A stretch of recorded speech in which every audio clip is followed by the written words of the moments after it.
Okay guys, para sa mga baguhan dyan or mga nagbabalak na magtanim ng patatas, ganito po mag-process ng patatas bago nyo siya itanim sa inyong garden. Again, ito po yung patatas. Meron po dyan mga nasibol yan. Yan po yung mga lalabas na halaman sa mismong patatas guys. Hello guys! Blessed morning po sa inyo lahat and welcome back to my channel. So, andito naman po ulit tayo sa property. Ayan po yung bundok sa may likuran. And today, magtatanim tayo ng patatas. So, finally, 2026, tatanim po tayo ng patatas. So, ito ang kauna-unahan natin may tatanim sa ating garden for the year 2026. Actually, late na po. March 14 na. Pero, ayan o. Ngayon pa lang tayo tatanim ng patatas dahil sobrang busy natin and ngayon lang tayo nagkaroon ng oras. Ayan po. Pero bago natin itanim ang patatas, kailangan muna natin silang hati-hatiin and lagyan ng gamot.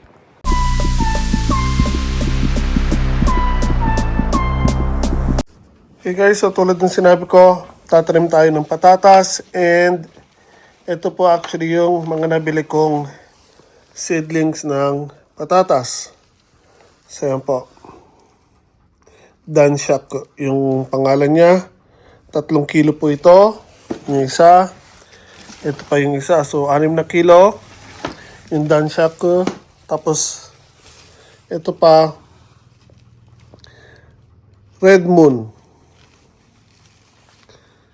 Ay, yan medyo nabulok na.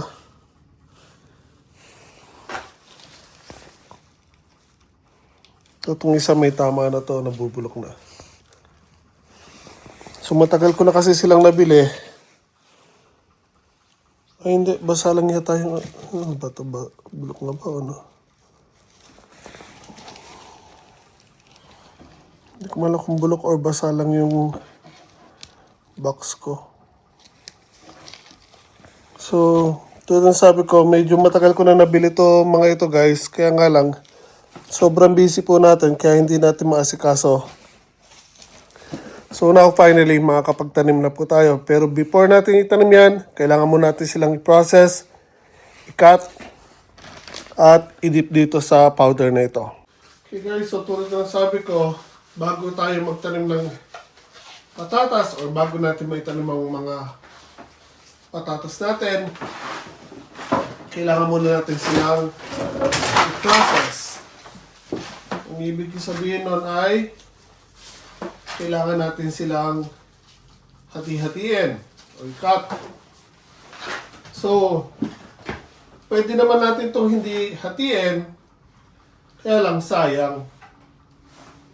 Kasi guys, ang isang patatas, pwede nyong gawing hanggang 4. Kung gusto yung konti lang, pwede nyong hatiin sa 2. Pero again, pwede nyo po silang hatiin hanggang 4. So, pinaka-importante lang, pag magkakat kayo, magpa-process kayo ng patatas, yan dapat yung tingnan. Yan, yung mga sumisibol na yan. So, every cut, dapat yung may sibol ang kukunin nyo. So, mula dito, halimbawa, hatiin ko sa gitna. So, meron ako dito 2, di ba? Itong side na to, itong side na to. Although itong sa side na to, marami nang naglabasan na malalaki. Dito, maliliit pa lang ang nakasibol. So, ang balang, itong isa na to, ito na yung isang kalahati. Pwede ko pa rin ulit siyang i-cut dyan. So, meron na akong 2. Same as here. Dito may sisibol. Dito meron din nasibol. Kakat ko sa pagitan nila. So, 2 ulit yun. So, magiging 4 na piraso po itong patatas na to.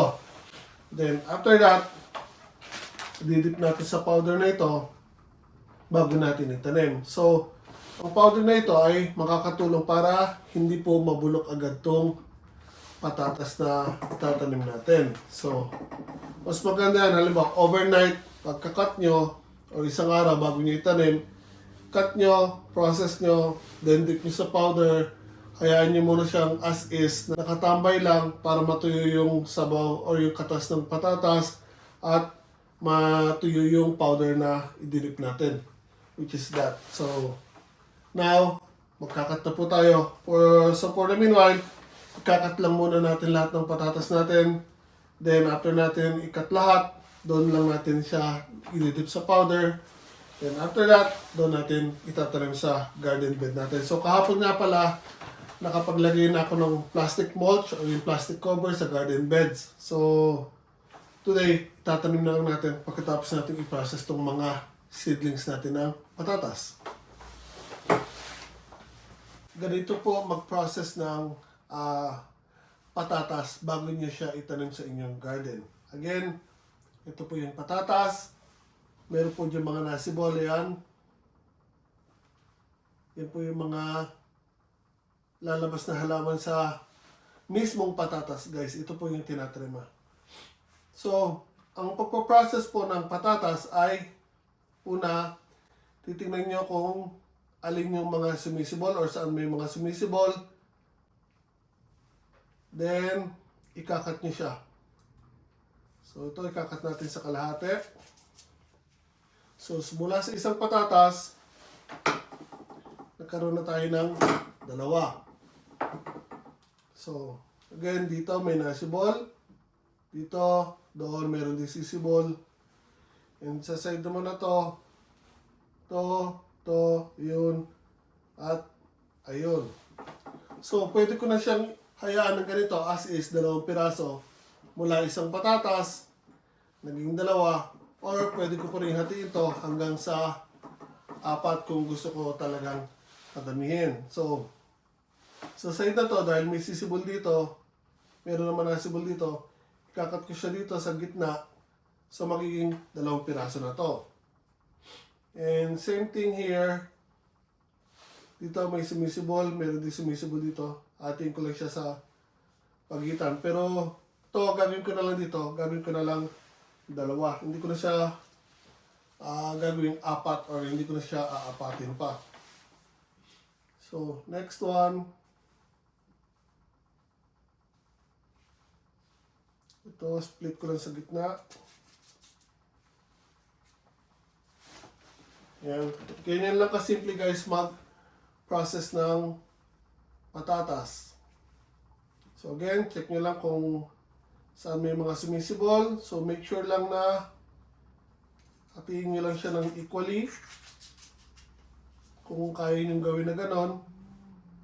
Para sigurado yung both side ay maraming sisibol. So again, after natin ikat lahat to or i-process, ididip natin siya sa powder na ito. Itong powder na ito ay makakatulong para hindi po mabulok ang seedlings natin ng patatas kapag ibinaw natin sa lupa. So kung wala kayo ng powder na ito, pwede rin kayong gumamit ng abo sa pinagsigaan. Pwede po yun.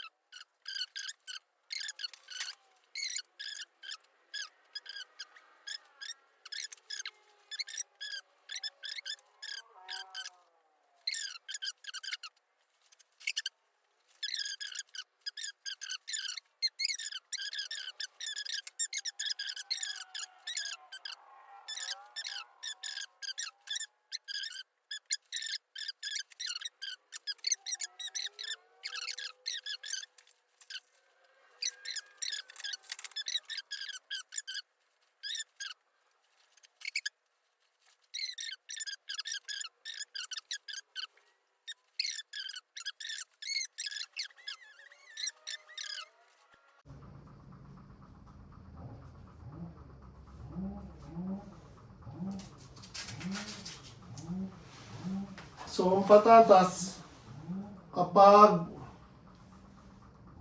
naitabi nyo actually ng maayos guys, ay tatagal hanggang 1 taon. Basta again, iwasan yung ilagay sila sa direct sunlight or sa masyadong madilim na at masyadong malamig. Yung maliwanag lang siya pero hindi siya direkta na sisikatan ng araw at hindi nagmo-moist or damp, yung parang namamasa-masa ang hangin para hindi sila mabulok. Kapag nagawa niyo yon, yung patatas nyo ay tatagal ng 1 taon hanggang 1 taon mahigit. Ganun din ang kamote. So, yung mga tinanim ko actually guys na patatas last year, pati kamote, hanggang ngayon, meron pa rin ako. Pero bumili pa rin ako ng pantanim natin na patatas dahil gusto kong mag-try ng ibang seedlings. So again, itong mga maliliit, hindi ko na sila hatiin.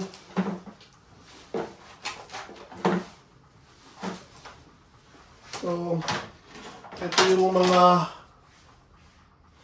patatas. Again, na-process natin. So, 6 na kilo yan. Medyo marami-rami na rin yung nagawa natin. Then, ito yung Red Moon. So, first time kong magta-try nitong variety na to.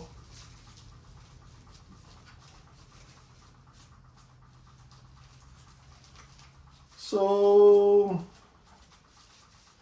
compared sa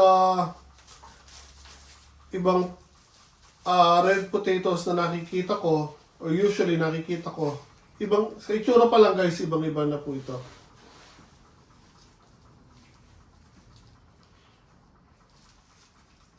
Para siyang ube ang dating.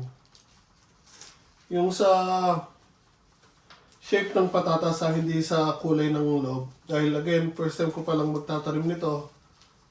So hindi ko pa alam actually ang itsura o kulay ng loob nito.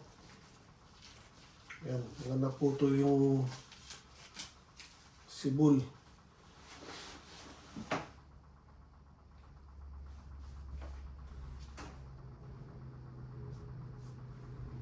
So ito, dito pala dahil medyo nabasa, makikita na agad na kulay-pula yung balat. So yung loob, hindi pa natin alam kung anong itsura niya.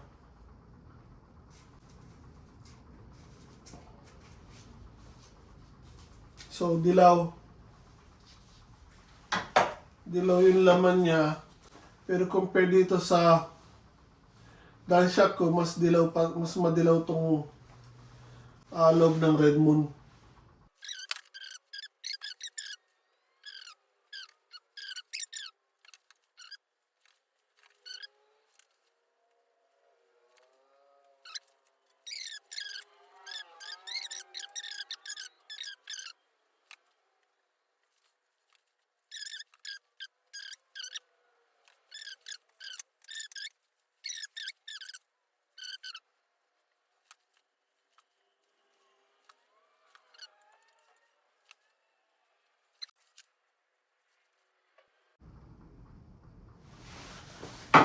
Okay, so now i-dip natin sila sa powder.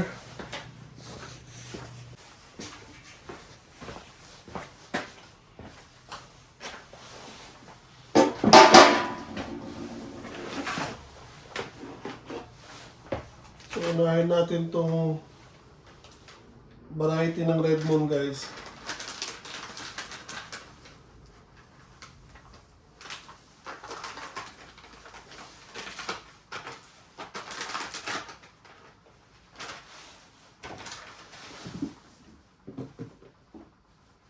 So, tulad ng nasabi ko kanina, kung wala kayo nitong powder na ginagamit ko, pwede kayong gumamit ng abo ng mga pinagsigaan.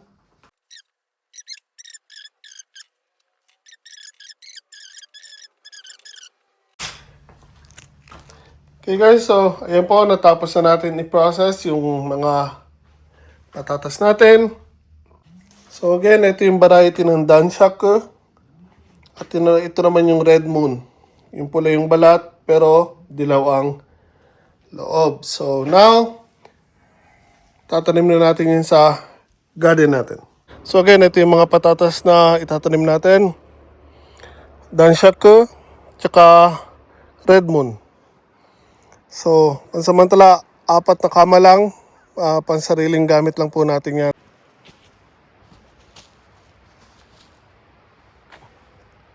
Okay guys, so uunahin natin ang Danshaku. Ito po yung bilog, tapos dilaw ang laman. So, kung mapapansin nyo, meron tayong mga nilagay na lupa sa ibabaw ng plastic mulch. Yan po ay para lang wag liparin habang inilalatag po natin sila. So, later on, unti-unti na rin po malalaglag yan. Pero pansamantala, hayaan lang natin nakapatong dyan para hindi sila angatin ng hangin. Dahil malakas po ang hangin dito. Pag wala po niya, kung makita niyo po, hindi masyadong tight yung pagkakalagay natin. So, gagalaw po nagagalaw yan hanggang sa finally may angat ng hangin. So, hayaan lang muna natin yan.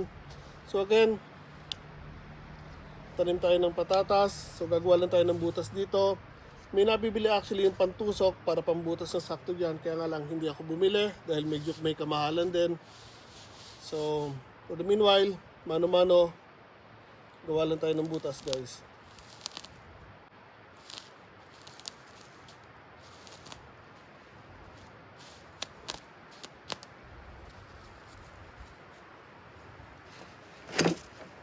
So, kung makikita nyo po itong plastic na to, hindi ko lang sure kung kita sa camera, pero meron po kasing marker. Ayan o, may line. So, yan po yung marker na kung saan kayo maglalagay ng tanim nyo. Pero since yung patatas ang tatanim natin ay lumalago, hindi po every line. So, mag-skip tayo ng one line or one marker. So, every second mark tayo magbubutas at doon tayo magtatanim ng patatas. So, ito, sakto to sa mga strawberry, yung mga maliliit lang na hindi masyadong lumalaki. Itong spacing na to, tamang-tama lang para sa kanila. So again, dahil patatas ang itatanim natin, every second mark tayo magbubutas. And ang patatas guys, sa pag tatanim, hindi kailangan masyadong malalim. Maaari po silang mabulok pag masyadong malalim. So, at least mga 2 to 3 inches ang lalim lang. Ganun lang pagbabaw natin. Or maybe 4. 4 na 4 inches. Yan, sakto lang guys. Yan. Lightly, tabunan nyo. Hindi nyo kailangan pikpikin masyado yan. Then dahil may plastic mulch tayo dito, hindi na ako magdidilig ngayon ng patatas guys. Last year kasi, ginawa ko, pagkatanim ko sa kanila, diniligan ko. Dahil wala silang plastic mulch, madali pong nadadry yung lupa. Pero dahil may plastic mulch na po tayo, hindi na po tayo magdidilig ng patatas. So hayaan ko na lang sila guys. So once na sumibol sila at napansin ko na kailangan nila ng tubig, then doon ko lang sila didiligan. So for the meanwhile, after ko sila itanim, hindi ko na po sila didiligan. Ang patatas guys, hindi masyadong kailangan ng tubig. Kung sa mga lugar na masyado silang dry or lagi natutuyo yung lupa, first month mula pagkakatanim nyo, hindi naman kailangan necessarily every day, every other day or twice a week, hanggang sa makaisang buwan sila at masigla na sila. Tapos tigilan nyo na po yung tubig. Kaya yung mula second month or start ng second month hanggang sa pangatlong buwan, iwasan nyo na po na diligan sila para mas mabilis pong lumaki yung patatas at hindi po sila mabubulok.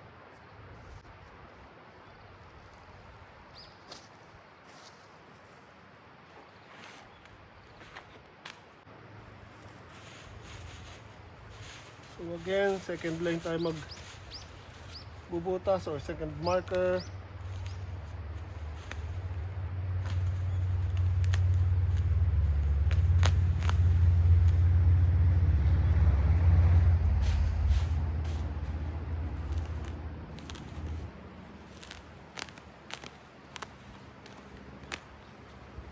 tulad na nabanggit ko guys, ang patatas mula pagkakatanim, aabutin siya ng 3 months, sakto lang para ma-harvest.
So para sa mga first time na makakapanood ng video ko, again, nandito tayo guys sa kabundukan po ng Japan. Meron po tayo ditong nahiram na lupa. So tinataniman natin. At hopefully magbunga ng maganda ang ating mga pagod and investment ba dito sa Japan. So kung magagawa nyo naman po guys, pasubscribe naman po sa channel ko. Yung sa mga bago pa lang po makakapanood ng mga videos ko at bago lang po sa channel ko, Learning as I Go, Dash John Kyon. Nandito po tayo sa Japan, nag-garden po tayo. So again, kung magagawa nyo naman po, paki-hit naman po yung like button. Tapos pa-subscribe na rin po sa channel ko. And kung magagawa nyo na rin po, paki-share na rin po sa mga kaibigan nyo para mas lalo pong lumaki po ang channel natin. Salamat po.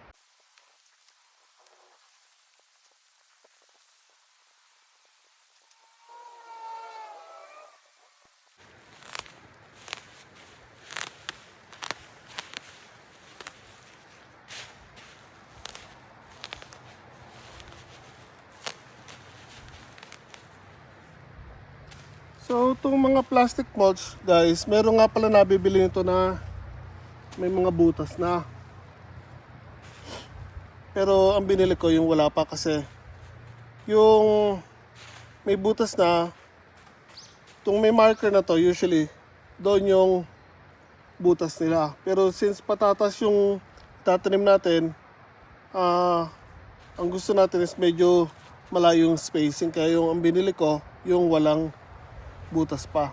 So again, pagtatanim tayo ng patatas, tingnan nyo yung seeds nyo, kung alin yung may pinakamaganda ang sibol, at yun ang ilagay nyo sa ibabaw, huwag pabaliktad na ganyan, para masiguradong sisibol agad sila at mabubuhay.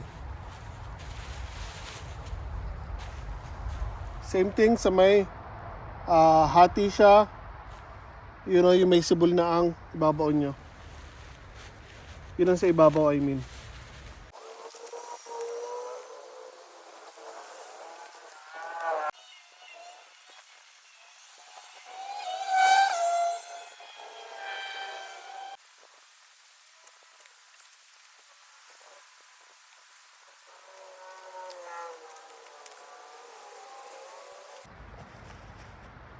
Okay guys, so ayan, nakatapos po tayo ng isang garden bed.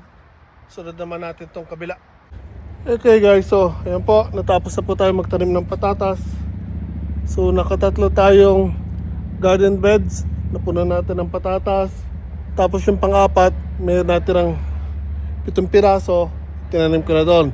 So itong remaining na to, tataniman natin ng kamote. So gagawa pa tayo ng isa pa ditong garden bed para at least 2 kama ang may tatanim natin na kamote. So again, ito, ihahanda natin yan o iabang natin yan para sa mga sibuyas, hopefully. And yung sitaw, tulad na nabanggit ko dati, sa labas na tayo magtatanim para hindi na tayo magdidilig. So there, again, unang tanim natin for 2026, patatas, Danshaku tsaka Red Moon, 2 variety. So There, sana po nagustuhan niyo po ang simpleng binagi ko sa inyo. I'll keep you updated habang tumatagal, habang lumalaki po sila. And kung magagawa niyo po again, pakilike naman po sana ang video na to. Share sa mga kaibigan niyo and subscribe na rin po sa channel ko, lalo na po sa mga bago pa lang po dyan sa channel ko. Laking tulong po yung para sa akin. Ingat po tayong lahat palagi.